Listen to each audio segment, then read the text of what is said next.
Pun kalau terang nggih masalah salat nggih. Terus kalau tak terangno dari awal redaksi ini Nabi, terus kalau terangno hukum fikih. Badhe niku nembe kula terangno ilmu filosofi ne salat. Ngendikane Kanjeng Nabi Muhammad sallallahu alaihi wasallam niku teng hadis sahih mutawatir niku as-sholatu khairun maudhu'un fa aktsir aw aqilla. Kula balen malih. As-sholatu khairun apa? Maudhu'un fa aktsir aw aqilla. Jadi salat itu kebaikan yang sudah bawaannya dulu. Jadi sudah bawaannya salat itu kebaikan.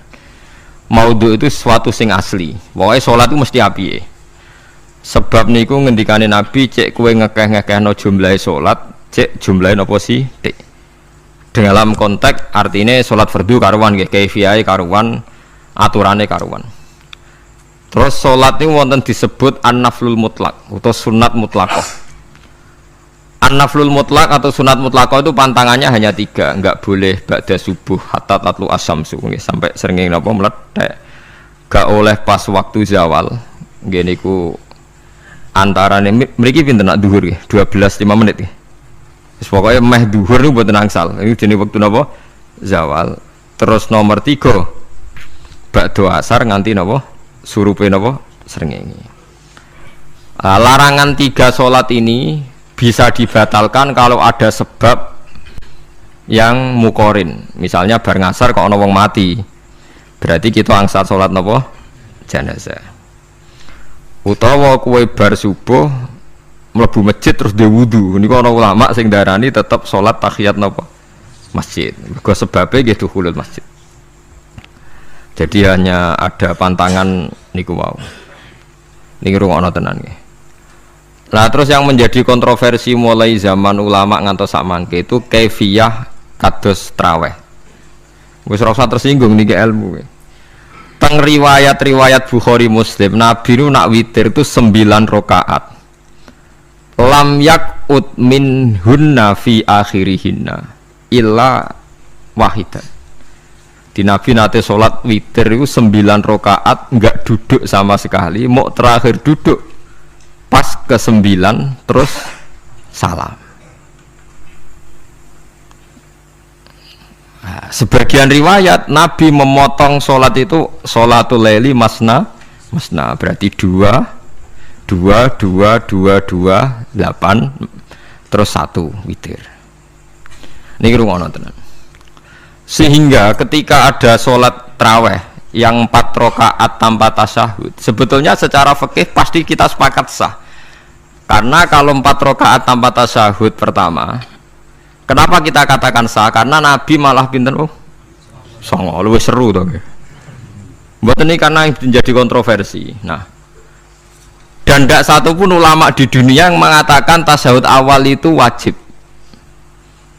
Sampean yakin tasyahud awal wajib napa sunat? Sunat. Artinya khasnya hukum sunat itu gimana? Kalau ditinggalkan tidak batal. Berarti misalnya ono tarawih 4 rakaat berturut-turut, berarti tidak ada masalah karena yang ditinggal artinya tasyahud awal yang kita yakin itu hanya sunat. Tapi mudah sari serah cocok itu tidak ada masalah kan. Dalile apa ya? Dalile ra cocok. Lah sing darani masalah padahal darani tasyahud awal iku sunat.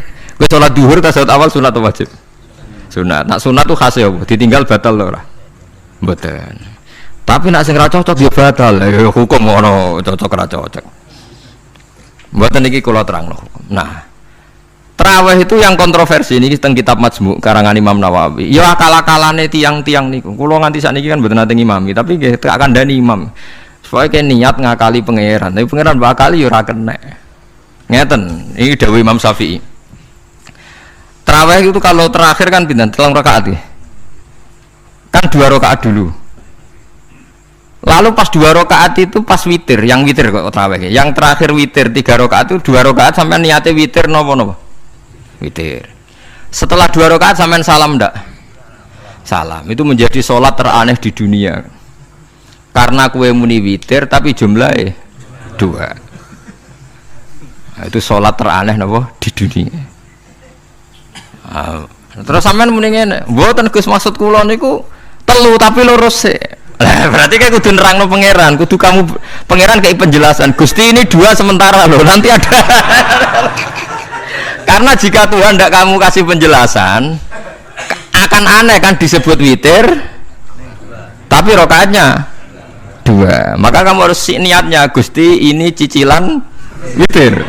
Nah, sehingga jangan kira engkau 2, tapi ini nanti 3. Nah, itu makanya setiap bilalnya atau matinya kan solu sunatan rokataini minal witri. Jadi diumumkan sholatlah 2 rakaat, tapi yang 1 paket dengan cicilan witir. Lah itu lucu. Karena Anda sekali bilang itu witir, berarti Anda bohong kan, nyatanya 2 rakaat. Tapi kritiknya Imam Syafi'i ini kan lucu. Imam Syafi'i yang imam kita itu mengkritik, itu sholat aneh kalau begitu. Sholat tuh kalau sudah salam itu dianggap sholat mustaqillah, sholat yang mandiri. Nggak bisa sholat kok bertakluk dengan sholat setelahnya.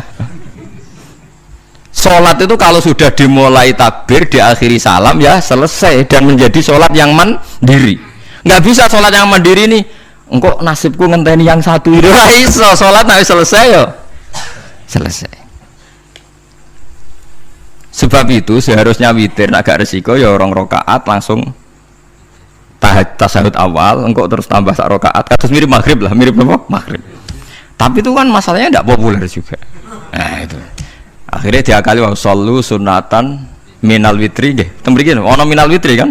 Itu kalau diterjemahkan salatlah kalian paket witir tapi ganjil sih, paket witir tapi genep sih. Tapi ini sementara Gusti, tapi kan kita wis bingung itu cara pangeran juga bingung tenan ngadepi. Nah, makanya itu nak cara kula ya ora usah dijerok-jerokno pokoke ngono iku ya. Dadi barang keliru kadang ya muga-muga sepuro pangeran ya ora usah ngono iku. Dadi nak salat ya nak cara Sayyidina Utsman itu memang beliau bilang 2 rakaat itu berdiri sendiri karena salat itu setiap 2 rakaat selesai. Setelah salam itu selesai. Nanti yang witir ya 1 itu. Makanya 2 itu rasa ana witir-witiran cara Sidina Utsman. Muga Nabi dawuh wa autir biwahidatin. Kemudian salat-salat Anda yang 2 itu ditutup witir. Berarti ya yang salat kedua ya sholli sunatan ya biasa saja, nafal mutlak, enggak usah nyinggung-nyinggung napa witir. Paham nggih? Loh ini penting sekali karena nyatanya ada witir kan? Nyatanya tidak nopo witir. Lah nanti yang 1 terakhir witir. Ya tapi adatnya ngoten niku. Jadi ini perlu sampean ketahui, salat itu memang banyak masalah di secara fikihnya. Karena tadi kalau sampean niat witir, setiap sudah salam itu kan berarti selesai dan berdiri sendiri. Lah kok suwe-suwe nak rakaat sing terakhir batal lah, berarti sing ngarepe melok batal. Mergo sak paket koyo capres mbek napa? Cawapres. Ya ora iso salat kok ono. Nah itu paham ya. Terus niku kaifiah salat. Di sampean memang akal-akalan tenggene witir pun bener, shollu sunnatam minal witri rakaataini. Dadi niku rontok bener ya rontok ngawur. Dadi ngawurnya itu tadi wong salat niku mustaqillah setelah ditutup salam selesai kok bergantung. Hanya nasib 2 ini kan bergantung setelahnya kan. Mana ada sholat kok sudah ditutup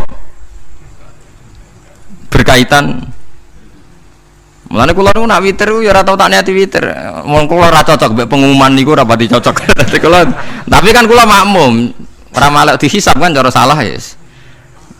Sholli sunatan anut imam teng ati kula pun saya nah ame salah ya malah salah, nak bener ki melok napa? Bener, tepak-tepakan wonten mawon. Jadi kalau ini wong alim fikih tapi paling tersiksa kok kalah mbek adat, kalah mbek napa adat. Nentang adat ora apik. Jare Nabi kono umume wong ya melok umume wong. Nek wong bento ya melok napa bento. Nah itu intinya Imam Syafi'i harusnya punya rasa malu orang yang mengatur sholat sedemikian rupa. Sebenarnya sholat itu niatem salah lah, keliru lah. Wong sholat itu wis apik, ora usah detail-detail napa niat. Lalu dari Imam Syafi'i kowe mlebu masjid niat duha ya untuk tahiyat masjid, niat tahiyat masjid nek waktu duha ya untuk duha. Karena wis barang apik, piye-piye tetep apik. Ngono, dadi ora usah ribet-ribet niat ngono bae wong barang apik. Paham ya? Tapi kan sederhana kan sebenarnya kita tidak perlu bulat. Tidak perlu apa? bulat. Paham gitu. Terus ini penting. Nah, terus yang ketiga masalah kesunatan jamaah dan tidak. Ini kalau terang detail. Menurut hukum fikih, tahajud itu jelas gak disunatkan jamaah. Witir juga gak disunatkan jamaah. Tapi semua ulama yang bilang tidak disunatkan itu gak ada yang memfatwakan hak batal kalau berjamaah. Jadi tidak ada yang bilang dikatakan batal kalau jamaah. Cuma tidak disunatkan jamaah. Tapi Rasulullah itu pernah main di salah satu sahabat di waktu duha. Sahabat itu sakit, ingin ngundang Rasulullah, kepengen dalamnya di kenangan nanti tinggi sholat sinten Rasulullah. Ternyata Rasulullah ketika sholat, anak-anak dan istrinya yang sakit tadi ikut jamaah dan Nabi membiarkan. Bahkan Nabi sempat ngatur soft. Padahal itu satu bentuk sholat yang kategorinya nggak disunatkan apa? Jamaah. Itu makanya Imam Nawawi bilang sholat-sholat yang nggak disunatkan jamaah itu masih boleh jamaah, seperti witir, duha. Nggih, tapi aja terus jadi gerakan tahajud bersama. Nah niku kula ora cocok nih. Wong ora kepengin tahajud kok dijak napa? Tahajud. Kula nggih nate dipamiti Gus nek ana tahajud bersama. Cangkem ora usah. Wong sing ngeloni bojone yo lagi ibadah, bocah ibadah sing ora enak ngono lho. Mergo jare Nabi wis jelas wa fi buti ahadikum sedekah. Tadi kowe malah lucu. Wis ibadah kok bocah apa? Ibadah. Jadi sing ngeloni, lho ngeloni ra kudu ngeloni bojo, ngeloni anak iku ya napa? Ibadah. Takokno ruhen. Nak ngeloni bojo gak di masa depan ngeloni apa? Anak. Ngeloni anak nggih napa? Ibadah. Ning omah njaga anak bojo timbang dhewean nggih napa? Ibadah. Mulane kula nu rapati cocok nek ana tahajud bersama. Oleh tapi aja dadi gerakan. Nek sing pun nglampahi nggih monggo, sing umate seneng nggih monggo, itu tetap baik. Tapi baiknya bergantung sejauh mana ini tidak dimasalkan. Sekali dimasalkan tetap tidak napa baik. Karena nanti punya akibat yang sedang baik diajak baik yang lain, dari baik nikmat menjadi baik gremeng itulah itu perkara kan. Hanya orang kan sepakat kan nak ngumpuli bojo ibadah, kabeh ulama sepakat kan. Dan itu penggemarnya banyak. Terus dijak ibadah yang penggemarnya sedikit. Dasar imamnya ra cocok. Lah itu kan resiko agama dikomentari kan tinggi. Makanya tidak usah dimasalkan. Sing kelon ya keben, sing turu gitu apa? Keben karena turu ya ibadah kan. Turu niku mari ra maksiat. Wong zina mergo ora turu. Wong maling mergo ora turu. Wong ngrasani wong mergo ora turu. Mulane kula nate cerita teng ngaji niki ana ulama wali. Saking seneng ibadah nganti janggal. Ana gak wali sing makome kaya aku. Didudono wali sing saurip-uripe mung turu kecuali salat fardu. Yaiku wali sing setingkat kuwi. Mboten trimo Gusti tapi niku kok turah turu ya takokno sesuk. Kena apa kok turah? Turu. Jebule tak takoki kenapa jenengan turah turu? Ya wong turu ora iso maksiat. Tapi nak kue poso tahajud itu jenenge wong melek tepatine nduk ndi-ndi tetep paling selamat iku apa turu. Akhirnya ngakoni dene jebule alim kuwe lah ya dadi turu iku iso dadi wali. Ke wong turu ora ngarah zina, ora ngarah maling, ora ngarah ngrasani wong. Dadi mulane akeh wali sing berangkat saka napa turu. Mulane Ashabul Kahfi ku wali sing kramate ku turu suwi. Mergo turu iku nak tepak niku iso dadi napa? Wali. Mulane kenapa keramat Ashabul Kahfi napa turu. Tapi aja tiru. Lah iki cerita ilmu, dari ilmu ora kudu setuju niki ilmu. Difaham ya terus. Kula piyambak pribadi belum pernah tahajud jamaah sama istri saya. Kula piyambak jarang tahajud. Tapi memang saya beritahu kalau sholat yang kesunatannya itu tidak jamaah, sebaiknya jangan dipaksakan jamaah. Karena kadang fadilahnya disirron. Kalau baleni malih seperti sedekah. Kalau zakat wajib itu sebaiknya diumumkan supaya orang tahu bahwa dia sudah melakukan kewajiban. Tapi kalau zakat tidak wajib sebaiknya sirron, sebaiknya rahasia. Begitu juga sholat jamaah itu kenapa baik di sholat fardu? Karena kalau yang tidak jamaah kan dikira dia tidak sholat. Makanya kesunatannya sholat fardu napa jamaah. Tapi selalu potensi riya, sum'ah, pamer itu ada sehingga ada sholat yang dari awal didesain supaya tidak kelihatan orang, yaitu sholat nggak usah berjamaah plus baik di rumah. Semua ulama ijma sholat sunat itu baik di rumah apa di masjid? Di rumah. Di rumah, di dalam kamar sama di kamar tamu, ruang tamu baik di dalam kamar. Bahkan Nabi nyebut sholat fiko ibaitiha di kamar paling dalam.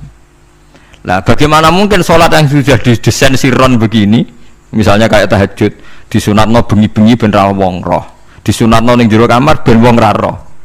Jebule jamaah kan jadi aneh kan. Tapi kan tentang ya goblok, barang apa kok mbok tentang. Ya tapi kowe tenanan yo goblok kok ora sunah Nabi ki, Pak. Mulane nek ora takok itu yang jenengan takok kok mbang pun. Lah makane aku wong alim dadi bingung. Bingunge iku mergo akeh ilmune ora kok koyo bingungem.